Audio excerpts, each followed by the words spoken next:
As we continue to speak about Maui relief efforts, we're so grateful to have Kūhīo Lewis here in the studio, CEO of CNHA, the Council for Native Hawaiian Advancement. Aloha. Aloha. Aloha, Kūhīo, and mahalo for everything that CNHA is doing. Recently, just on Monday, new resource hub has opened on Maui. What inspired that? Well, it's about Kākoʻo Maui, right? So it's about uplifting and supporting Maui. So the resource hub is a way for us to centralize a lot of the support that exists. It's also a way to bring a cultural approach to that process. It's not easy to talk to people you're not comfortable with. So it's intended to break down barriers, open the doors so that our people can get support. The beautiful thing about it is that we actually have Lahaina people running the hub. So it's not Oahu people over there trying to provide resources, it's Maui people. So we're providing that Kākoʻo so Maui can uplift themselves. Yeah, and what are some of the stories that are coming of this? You just mentioned, I mean, the people there, these are people that are impacted in some situations that are working the resource hub. What is the feeling, what is the energy when you're there? So Kukuikeahi, who's the manager of the hub, she actually lost her home and her job.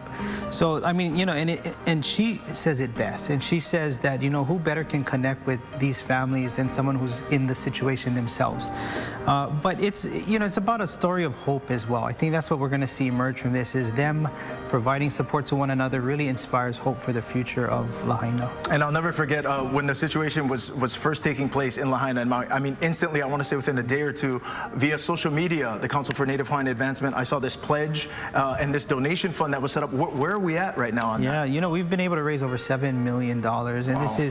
this fund is going to support some of the nonprofits on Maui, some of the efforts to uplift the whole recovery effort. So we've been able to award over $500,000 to nonprofits to help build their capacity. We're also, part of it is to stand up programs like this Kākoʻo Maui Hub. We're also looking at long-term. There's a lot of voids that'll come. Some will get denied from FEMA. There'll also be things that FEMA can't cover.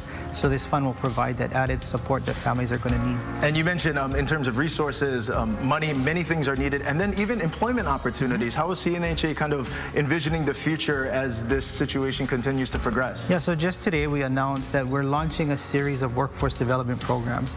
Hazmat, OSHA 10, carpentry, CDL classes. We're basically shifting all of our workforce programs on Oahu to focus on Maui recovery so that Maui people can access the jobs and engage in that future industry that's coming, and that's the rebuild of Lahaina. Definitely. So, Kūhīo, if people want to get more information about the Resource Hub, continue to donate to the social media campaign that is set up, how do people get more information? We've turned our entire website into like a Maui support hub, so hawaiiancouncil.org. Okay, mahalo, Kūhīo, and mahalo to everything that CNHA is doing.